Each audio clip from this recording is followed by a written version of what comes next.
지속 가능한 ESG 경영 체계 마지막 파트에 대해서 오늘 학습하겠습니다. 글로벌 기업의 법규 및 윤리 경영 위반 사례입니다. 상당히 많은 사례에 대해서 좀 얘기를 드릴 텐데요. IBM하고 모토로라의 뇌물 문제에 대한 서로 다른 방향에 대한 대응이라고 볼 수가 있을 것 같아요. 실제 IBM 같은 경우는요, 아르헨티나와 1994년도에 실질적으로 이런 부분에 대해서 저희가 한 부분이 있어요. 2억 5천만 달러 규모의 납품 계약을 체결했습니다. 그리고 계약만 체결한 것이 아니라 정부 및 은행 직원을 포함해서 약 2,100만 달러의 뇌물을 제공했습니다. 어떤 일이 벌어졌을까요? 이 멕시코 경찰청과 이런 전산 현장 시스템의 프로젝트 관련해서 이게 폭로가 됐습니다. 그리고 나서 3,750만 달러 상당의 현금과 컴퓨터를 기부를 하면서 사건을 마무리했죠. 근데 반대의 경우도 있었어요. 회사 전체의 이제 수익률을 25% 올릴 수 있는 그런 상황에서 남미 국가 정부 관리가 리베이트를 요구했어요. 근데 어떻게 했을까? 본사에 통보를 하고요. 그리고 최고 경영자도 거래 포기를 수용했습니다. 그리고 중국에서도 어떤 일이 있었는지 아세요? 모토로라 같은 경우는요. 공장 가동을 앞두고 소방공무원이 대가로 뇌물을 요구했어요. 그때까지는 관시도 있었고 여러 가지 부분도 있었어요. 대신에 뭘 했어요? 우리는 돈을 줄 수 없다. 대신에 장학금을 지불하겠다 했고요. 인도에서도 금품을 요구하니까 공장의 전기 공급까지 차단했어요. 금품 요구하면서. 근데 공장 가동을 그냥 연기해버린 것이죠. 여기에다 정식으로 했죠. 그러니까 IBM과 모토로라가 똑같은 방향에서도 대응 방향이 달랐다는 거예요. 다음은 사내 윤리 경영 시스템에 대한 붕괴 사례입니다. 아마 폭스바겐 같은 경우 예전엔 친환경차로 굉장히 유명했어요. 굉장히 많은 수상도 했고요. 실제로 내부에서 이런 시스템을 우리가 벤치마킹하러 많이 가기로 했습니다. 저도 폭스바겐 공장에 한 대여섯 번은 간 것 같아요. 이 배기가스 조작 스캔들 같은 경우는요, 기업의 사회적 책임을 무시하고 외면했던 기업들이 겪을 수 있는 위기에 대한 부분들, 그리고 이와 같은 문제로 인해서 겪을 수 있는 매출에 대한 것들도 다시 볼 수 있습니다. 실내 실험실에서 진행되는 배출가스 테스트를 통과하기 위해서요, 핸들 조작이 없었다면 배기가스의 저감 장치가 작동하도록 되어 있었어요. 근데 이 중요한 거는요, 저번에도 말씀드렸지만 사회적 책임에 있어서 세계 최고 수준에 있었던 폭스바겐에서 일어났다는 것이 굉장히 중요한 이슈였다는 것이죠. 여기 보시면 확인이 된 거예요. 15개 차종에 12만 522대였었어요. 실제. 어떤 일이 있습니까? 여기 보시면 이제 유로5 차량이라고 했는데도 불구하고 이런 일이 벌어졌습니다. 말씀드렸지만 다우존스 지속가능성 경영지수에서도요. 항상 상위 그룹이었고요. 다우존스 지속가능 경영지수에 편입된 기업 중에서도요.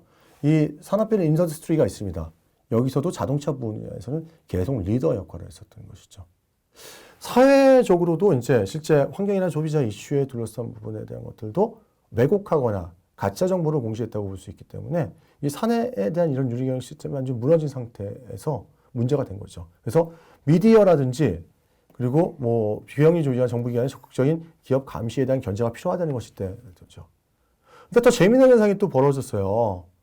국내에서는 폭스바겐 국내 판매량이 급증했어요. 왠지 아세요? 판매가 되게 안 됐거든요. 그 당시에는요. 그러다 보니까 무이자 할인 판매를 해버렸어요. 배기가스 조작 파문 때문에. 미국 같은 경우는 이 배기가스 조작 파문 때문에 그 판매량이 한 30% 이상이 줄었죠. 우리나라는 도리어 판매량이 늘고 도리어 다 소진되는 그런 현상이 벌어지고 있었다는 것이죠. 그 배기가스 조작 차량은 아니었어요. 그렇지만 이런 부분에 대해서는 우리가 여러 가지 부분에 시사하는 바가 많을 것 같습니다. 이 부분에 대한 것들을 사례를 한번 보니까 우리가 한번 더 고민해야겠다는 거는 배기가스 조작에서도 이제 국내 판매가 증가했는데 이거는 대전의 마케팅에 대해서 우리가 반응을 했던 것이죠. 국민들이. 그렇지만 기업 윤리와 환경보다도 외제차를 사겠다는 욕구가 던 소비자에 대한 부분. 사실은 그때 당시에는 한국 국내 차량보다 훨씬 싼 가격으로 살 수가 있었던 부분들이 있었어요. 예. 그래서 도리어 15년도에 더 많이 팔렸다는 얘기였고요. 그리고 이때보다도 몇 배가 늘어났습니다. 3배 이상이 늘어났다는 것이죠. 그리고 미국은 11월에는 이렇게 24.7%인데 그 이후엔 더 줄어들었어요. 왜냐하면 말씀드렸지만 디젤 차량을 많이 판매했어요. 미국 같은 경우도. 그러다 보니까 디젤 차량에 대한 신뢰도 별로 없을 뿐더러 미국 같은 경우는 그리고 도리어 메이드 인 아메리카라는 그런 특성이라든지 또 다른 차량들을 더 선호해서 구매하게 되는 그런 현상들이 벌어지게 됐었죠. 뭐 여기에 대한 부분들에 대해서 아까 얘기했기 때문에 제가 간단한 부분들에 대한 얘기 드릴게요. 배기가스 조작 파문에도 폭스바겐이라든지 이런 국내 판매를 증가한 상태에서는 여러분들도 한번 고민할 필요가 있지 않을까에 대한 생각들이 있습니다. 무엇보다도 저는 정리해서 한번 말씀드리면요. CSR 생태계가 더 어떻게 돼요? 적극적이면서도 투명하면서도 실제 윤리적으로 변화를 해야 된다는 것들을 여러분들 기억하셔야 될 것 같고요. 기업 내 CSR 시스템이 어떻게 더 촘촘해지고 강인해질 수 있는지에 대한 부분도 고민해야 될 것 같아요. 무엇보다도 성장에 대한 성장 패러다임에 대한 부분, 이 부분은 메스를 들이대야 되지 않을까에 대한 부분들이 굉장히 중요한 요소라고 볼 수 있을 것 같습니다. 특히 이제 미디 이해관계자에 대한 부분인데 미디어든지 비영리 조직이라든지 정부기관의 적극적인 기업에 대한 감시가 필요하다고 생각을 했고요. 또 기업 내 CSR 시스템이 어떻게 운영되고 있는지 자세히 살펴볼 필요가 있어요. 저도 지금 걱정되는 게 있습니다. 우리나라에도 지금 ESG 경영 굉장히 강조하고 있죠. 근데 외부에 강조하고 있는 것만큼 내부 시스템이 이렇게 작동하고 있는지에 대한 것들을 좀 의미를 부여할 필요가 있어요. 왜냐하면 CO의 지속 가능 경영에 대한 부분들이 있고 CSR, 최근에 ESG에 대한 얘기들도 있는데 과연 진정성 있는 태도로 하고 있느냐? 이게 과연 보여주기식 CSR이냐, ESG냐? 이런 부분들에 대한 것들은 고민이 필요할 거고요. 우리 다음 제너레이션, 다음 세대한테 어떠한 사회를 남겨줄 것인가, 어떠한 지역사회라든지 어떠한 지구를 남겨줄 것인가에 대한 부분들도 고민을 함께 해야 되지 않을까 생각이 들었습니다. 최근에 이제 윤리적 소비에 대한 부분도 굉장히 이슈가 되고 있습니다. 독일 같은 경우도 굉장히 윤리적인 나라, 국가 뭐 생산에 대한 부분도 강조가 되고 있는데요. 최근 들어서 이제 리세션이라든지 여러 가지 저성장이 되면서 저희 독일 시민들도 좀 변화가 있었어요, 사실은요. 전기차고요, 친환경 에너지를 계속 증가를 시키다 보니까 우리가 에너지에 대한 가격이라든지 여러 가지 부분도 굉장히 증가를 하게 되었고요. 그리고 실질적으로 도리어 전기차라든지 이런 부분들 같은 경우에 우리가 들어가는 그 가스 마일리지보다도 비용이 더 들어가는 경우들도 있었어요. 그리고 차량에 보조금을 많이 주지 않다 보니까 실제 일반 차량이 더 가격이 싼 경우들도 있었다는 것이죠. 우리도 지금 아시겠지만 전기차에 대한 보조금이 점점 줄어들고 있죠. 아직 수도차는 놓고 있는데 수도차는 문제가 뭡니까? 수조 스테이션이 없습니다, 별로. 그러다 보니까 우리 서울 지역에도 이제 국회를 포함해서 한 뭐 3-4개 지역밖에 없어요. 하남 지역까지 가더라도요. 그러다 보니까 거기에서는 쭉 줄을 늘어서서 기다려야 되는 경우들이 많이 있죠. 그래서 독일도 마찬가지입니다. 일반 차를 타게 되는 경우도 있고요. 플라스틱 장난감이라든지 인스턴트 식품 구매도 굉장히 늘고 있다는 부분을 보여드리려고 했습니다. 실제 이거는 슈피겔에서 진단한 부분이었고요.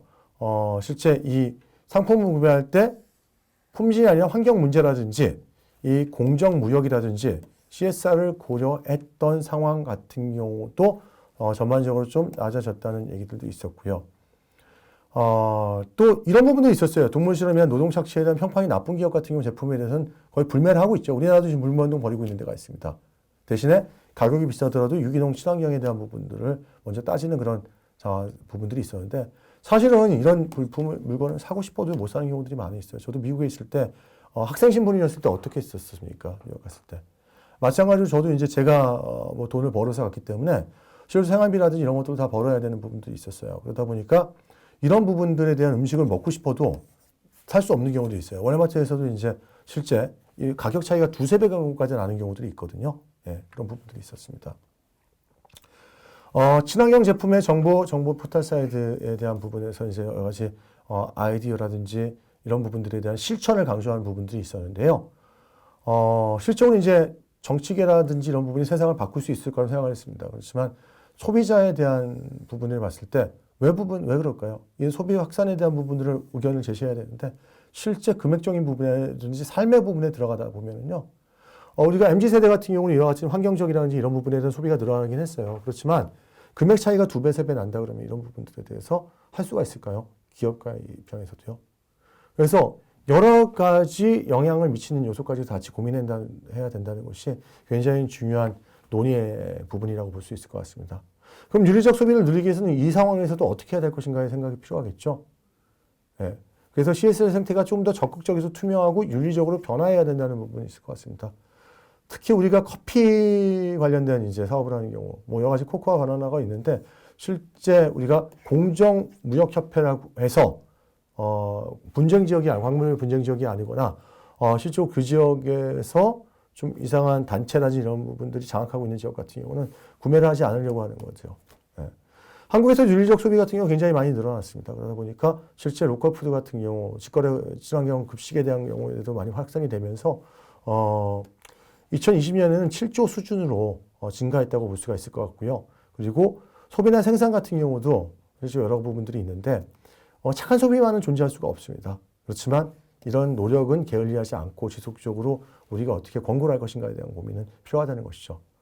노동 조건 개선을 위해서 기업의 정부의 노력도 굉장히 필요하겠죠. 그래서 실질적으로 이와 같은 유리 소비 같은 경우도 중요한데요. 실제 제3기 세계 국가 노동자들에 대한 정당한 대가를 어떻게 지불하고 있고, 그리고 우리가 경제 자립을 위해서 공정 무역을 성장시킬 것인가도 굉장히 중요한 이슈가 될 수 있을 것 같습니다. 도이치뱅크 사례인데요. 굉장히 큰 기업이죠. 그래서 전 세계 70개국에 한 3,000개 가까운 지점을 운영하고 있습니다. 근데 여기서 문제가 뭐예요? 조가 조작, 허위 보고, 부실 숨기기라든지, 그렇죠. 이런 부분에 선물, 상품 거래 등이 복잡하게 얽혀 있어요. 그래서 영국 은행 간의 이제 금리 조작 사건이라든지, 국채 관련돼서 금리 조작이라든지, 금융 제재라든지 이란에 대한, 그리고 독일 탄소 배출권에 대한 여러 가지 탈세 혐의들도 갖고 있습니다. 사실 이런 위기 같은 경우는요, 2002년도에 스위스 출신에 대한 요세프 아커만이 취임했는데요. 실제 목표를 세웠어요. 3년 안에 25%. 그러다 보니까 어떤 일이 벌어졌는지 아세요? 비공식 고문단인 집행위원회를 뒀다는 거예요. 어떠한 사람 개인이 이런 모든 의사결정을 하면 만들어지는 1인 지배체계는요, 기업뿐만이 아니라 공공부문이라든지 실제 학교, 대학에서도 이런 문제는 생길 수가 있다는 것이죠. 그래서 전통적인 독일 기업은 집단체계로 운영이 되고 있어서 주주 대표이사 종업원 대표라든지 사회에서 참여해서 실제 감독도 하고 경영위원회 주주 의사결정을 합니다. 그리고 이제 만약에 산학협력단이 있으면 산학협력단에서 산학협력단위원회를 통해서 이런 의사결정이 이루어져야 되는 것이죠. 2010년 같은 경우 도이치뱅크의 자회사인 도이치증권에서 이제 실제로 홍콩 지정과 함께 코스피 지수를 급락시켜서 10분 만에 448억을 이제 것이 있습니다. 이 사례에서 주는 부분은요, 독일 기업의 해외 진출에 깊이 관여한 부분들도 있었고요. 또 실제로 금융위기 속에서도 은행에 대한 규제가 강화되고 윤리적 기준이 강화돼야 되는데 이러한 변화를 외면했죠. 그리고 각종 거래가 부도덕하게 나타나면서 도리어 어떤 상황이 벌어졌나요? 주가가 계속 떨어져 내려갔어요. 본인이 146달러 정도의 주가로 해서 실제 했었는데 지금 10분의 1 규모까지도 떨어졌던 그런 부분들이 있습니다. 그래서 실제로 이 독일 기업 같은 경우가 확장을 하면서 그 미국의 투자은행의 의장보다 같은 편이 될 수 있는 독일은행을 선호하면서 여러 가지 부분들이 발생했다고 볼 수 있을 것 같아요. 이 관련 몇 가지 윤리경영에 대한 위반 사례인데요. 각각에 대한 얘기들을 말씀을 드리면서 실질적으로 이제 이 기업체에 대한 얘기도 좀 들어갈 것 같아요. 몇 개만 제가 소개해 드리겠습니다. 여러분들 읽어보시지만. 산유전기 같은 경우는요, 자회사에 대한 이제 출력, 부품 같은 경우가 있는데, 이거를 이제 좀 전력이 떨어지는 부분을 혼합하거나, 태양전기 모듈에 대한 정부 사업에서 이용하는데, 이런 것들이, 실제 걸린 거예요. CEO 사임이 되고 보조금에 대한 비용도 환수 조치를 했습니다. 어떻게 벌어진지 아세요?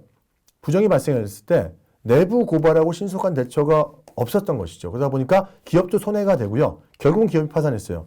2009년 파나소닉으로 자회사로 편입되는 그런 부분이 있었고, 2011년 중국계 하이얼이 이 부분을 인수한 경우도 있었습니다. 실제로 JFE 같은 경우는요, 어떤 분에서는 동일본 제철소인데 실제 배수하고 수질 데이터에 대한 조작이 있었습니다. 그래서 관련자도 경질을 하고 또 환경 관련에 대한 기관에 대한 정기감사도 실시하고 엄격한 행정처분도 했습니다. 그러나 이게 무슨 얘기예요? 어떠한 부정이라도 영원히 은폐가 될 수가 없다는 것들, 그리고 큰 대가를 치렀는데 문제는 그 식수를 마신 사람들에 대해서는 우리가 어떻게 할 수가 없었다는 것이죠. 미쯔비시 자동차 같은 경우도 실제 품질에 대한 클레임에 대한 은폐도 있었고요. 관련자라든지 사법 처리라든지 기업 관련된 판매도 급강하고 또 소비자의 신뢰도 무너지는 부분도 있었습니다. 2016년에는요, 실제 국토교통성에 발표한 연비 조작 차량 중에서도요, 실제 10개 차량 중에서 절반 이상의 데이터를 조작하는 부분이 있어요. 결국은 판매량도 굉장히 줄었고 문제가 많이 생겼죠. 그리고 미쯔비시산 같은 경우도 보시는 바와 같이 허위 데이터를 작성을 해서 지방단체라든지 정부로부터 50억 원 예산의 반환을 청구를 당한 겁니다. 자체 감사를 했는데도 불구하고 이에 대해서 공표를 제대로 하지 않았다는 것이죠. JR 탈선됐었습니다. 이때 107명이 사망하고 540명, 굉장히 크죠. 그때 어떻게 됐습니까?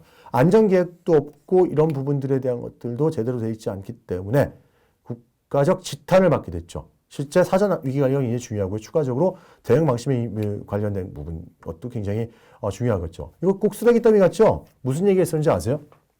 폐기물 처리 시설 방만 운영 사례입니다. 폐기물이 연료화 될 수 있다고 했어요. 유상 판매될 수 있다고 했거든요. 그래서 RDF 시설로 해서 바로 처리할 수 있는 공공사업에다가 이러한 같은 것들을 장기간 방치하게 된 거죠. 경비가 증가하고 손해배상도 하면서 800억이라는 돈. 그러니까 무슨 얘기요? 수주만 하면 그만인 것이고요. 그리고 기업 윤리에도 문제가 있었고요. 정부가 이 관리를 제대로 안 했어요. 이거 계속 방치해 있었습니다. 왜 이게 들켰는지 아십니까? 그 실제 소방관, 이게 불을, 실질적으로 이게 갑자기 폐기물이니까 발화가 됐어요. 발화되는 과정에서 사실 소방관이 목숨을 잃었어요.